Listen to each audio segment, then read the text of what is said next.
Okay. Hey, I'm going to start this video off with a little bit of backstory and kind of life update, monk mode update. So if you want to skip to the more informative part of this video, just go down in the scrubbing bar and I'll have the section where to start. But for those of you that are keeping up with me as an individual and are interested where I've been for the past 3 weeks, maybe I think 4 weeks now, let me tell you. So I'm up at school at college. This is my last semester of film school, and I got up here 4 weeks ago, and I got to my apartment, which is a 2-bedroom that I was living in alone, and I have a new landlord this semester, my power was out because he wanted me to pay my electric, but he never told me the power was being turned out. So I came in and all the food in my fridge had rotted, which is like $300 worth of food and glassware I had to throw out. And so I was like, all right. I felt like that was his responsibility. He said it wasn't. My parents were freaking out. They got a lawyer. The lawyer said it was his responsibility. But either way, I didn't have electric for the first week of classes. I didn't have a fridge for the first 3 weeks. He actually got me a different fridge, said he paid $500 for it, but it was covered in black mold and smelled like bleach. It looked like he ripped it out of another apartment. So an obstacle was set within my life. That was out of my control. So, I mean, he wagers that if there was more foresight on my part, I would have not had food in the fridge, but it was like food in the freezer that I knew wouldn't go bad. But I digress. What happened was an obstacle was placed before me, and the way I chose to handle that was not how I'd like to handle my problems. It wasn't conducive to creating the future I want. So I'm going to talk a little bit about that. The rough part was having no fridge because I couldn't eat really. I had to like go and eat out, and I've been doing tons of research and studying on diet and lifestyle and health.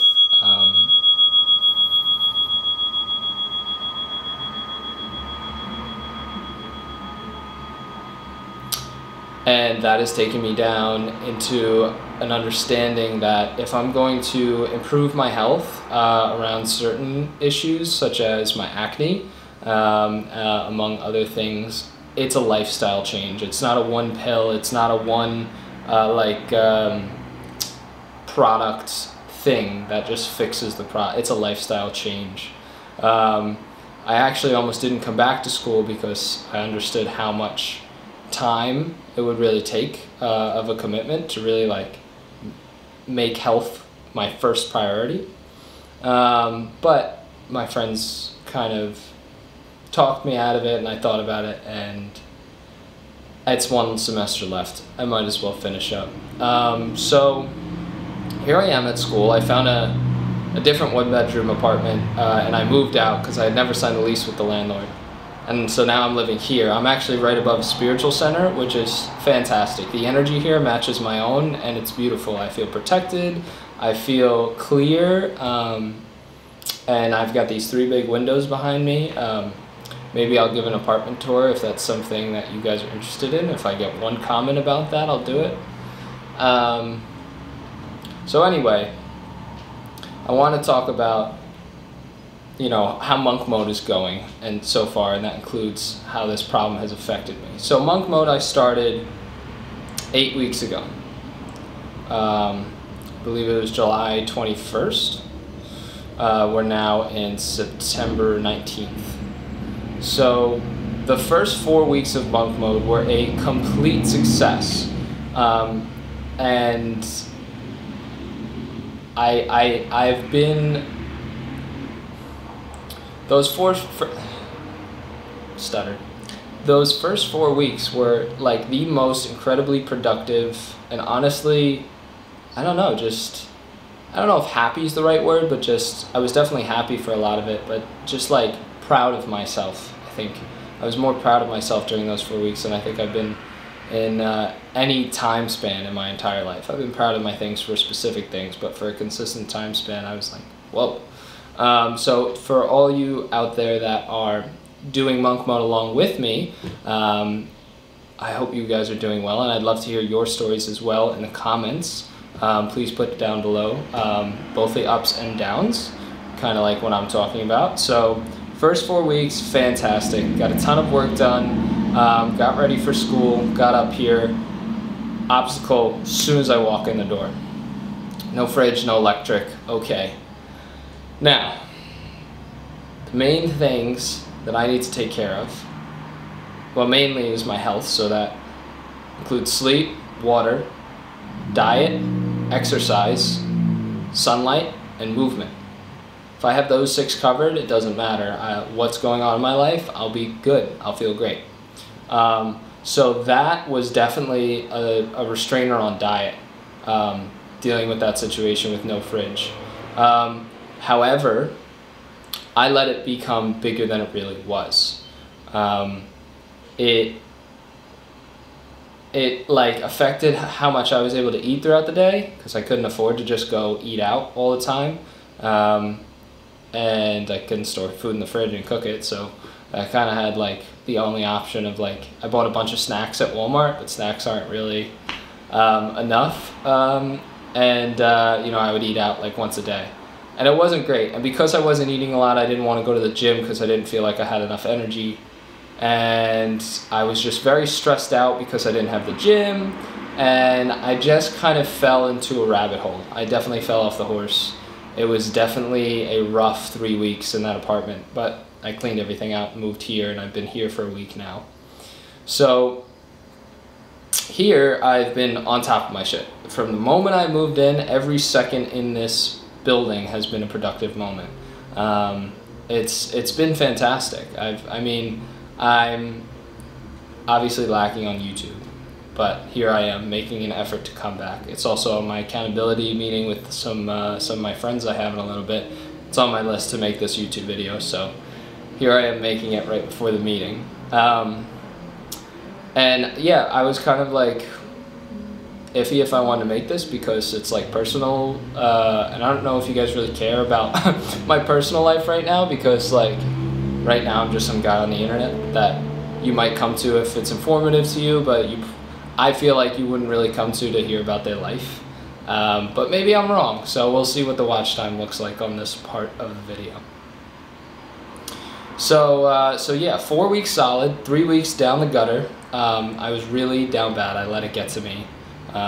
Just absolutely just broke monk mode, consumed. I even got so low that I watched porn, and I never do that. It was definitely, it was a rough time for me. And it wasn't so much the circumstance, it was how I responded to the circumstances. So I guess now would be a good transition into the part, the informative part of the video. But before I go to that, so yeah, it was good 4 weeks, bad 3 weeks, and now this last week has been impeccable, been dominating life, and so more videos will continue to come every week, and hopefully I'll be able to maybe put out a couple extra just to make up for lost time, but I'm not going to stress myself on that because I've got a long list of things on my to-do list. Okay, so informative part of the video.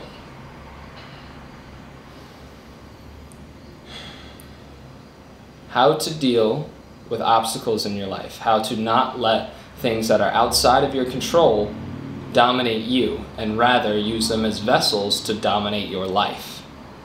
So, things will happen in your life that are outside of your control. No matter how great you take care of yourself. They do say that God helps those who help themselves, and that has proven to be fruitful for myself. However, you're also tested as a warrior, as someone that wants something greater than what they have right now. You have to be tested to see if you're really worthy of those things. And the universe will throw out all sorts of tests at you in all sorts of forms and disguises and just see how you react. It's usually multi-layered, and the tests also have another purpose. For instance, me being in that apartment and not being able to eat, as much as that was a test, it was also to get me uncomfortable enough to get out of there and come here. And here I feel like I'm meant to be here. I'm actually going to stay living here for the year because I love this place so much, and I'll get a little established before I start thinking about where I'm going to move. But obstacles, tests will come your way. And if you're anything like me, you will use them as excuses to stay mediocre.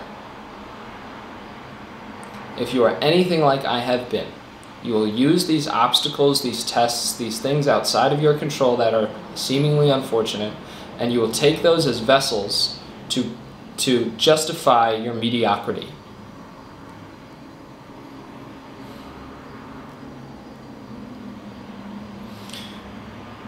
These problems arise to keep you where you are.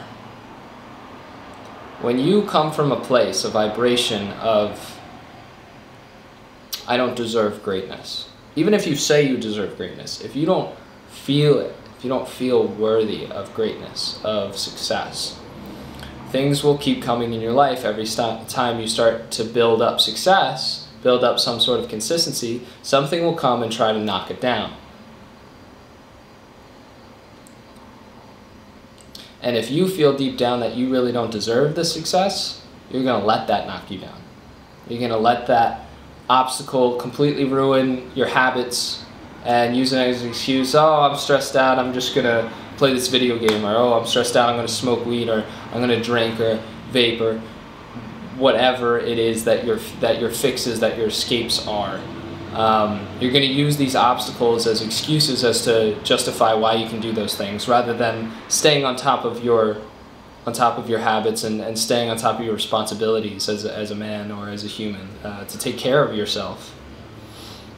And we do that because we don't feel worthy of greatness. We don't feel like we really deserve like more than our mediocre lives.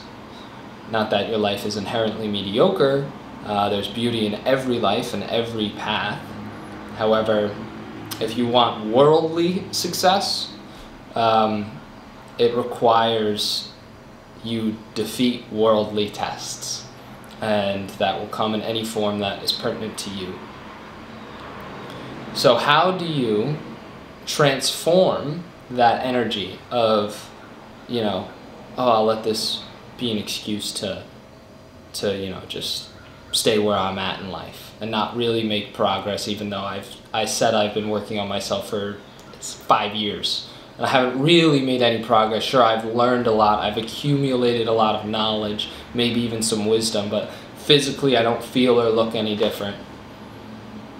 How do we transform that? Because remember, energy can't be created or destroyed, it can only be transformed. So all that energy that you're taking and putting towards going down the hole and just, you know, escaping, all that energy, that anxiety that you get from, and stress that you get from these outside sources, and you just kind of direct towards trashing yourself and running away because you don't think deep down like it's worth overcoming. You don't think deep down you can rise above. How do we transform that? Well, the answer is in the question, as many are. You take that energy and understand that, first off, is taking the moment to be with yourself and being like, okay, I'm stressed out.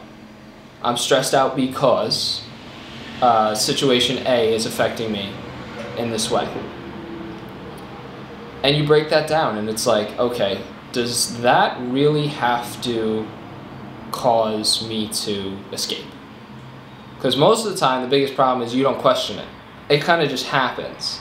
And it's probably a pattern, it's a cycle, it happens over and over and over again. You build yourself up, you get knocked down. You build yourself up, you get knocked down. And sure, that's still progress if you're going up and then down and then up more and then down. Sure, that's still progress. But if you want to stop living a mediocre life, this is not going to get you there.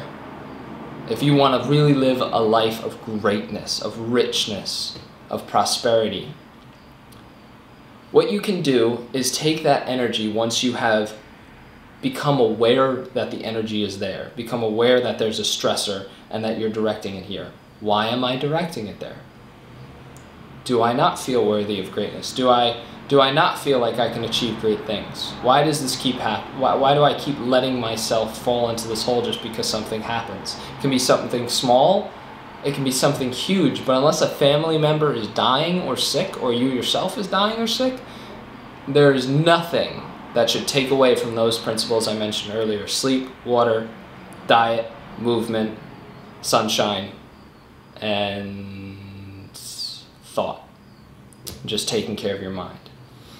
There's nothing that should take away from those things, unless someone is really sick or there's really a problem where you don't have shelter or something like that. So count your blessings, look at what is going well for you, not what's not working, because it's easy to look at what's not working out. It's easy to look at the stain on the sheets and not all the parts of the sheets that are clean.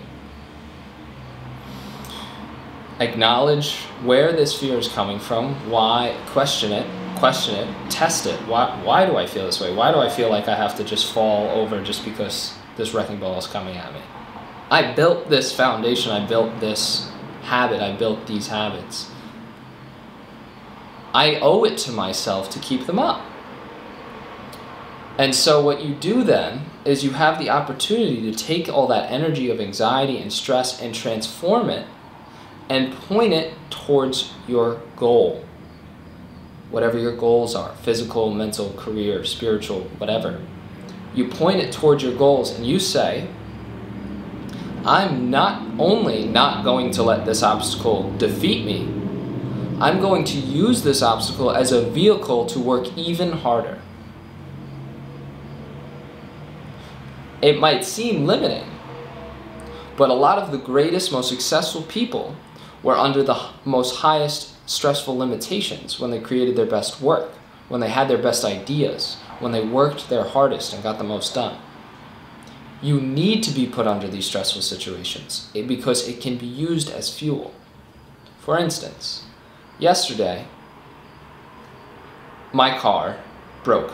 My clutch completely shot, took it to the mechanic, barely got it there, and he was like, yeah, $2,000 job, it's gonna take about 10 hours. I wouldn't suggest doing it. I was like, okay, I don't have $2,000. Yep, Bali in June, still happening.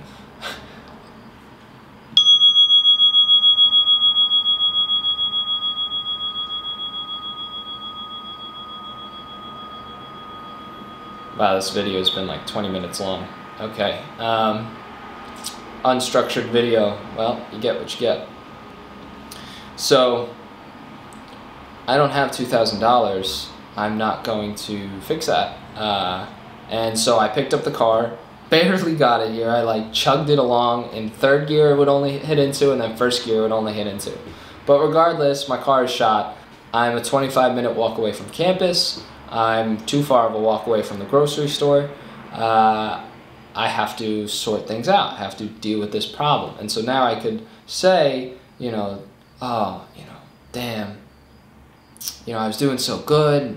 Now I got hit with this car thing, and now I'm so stressed, and I can escape, and I can use it as an excuse to be mediocre, but I'm not.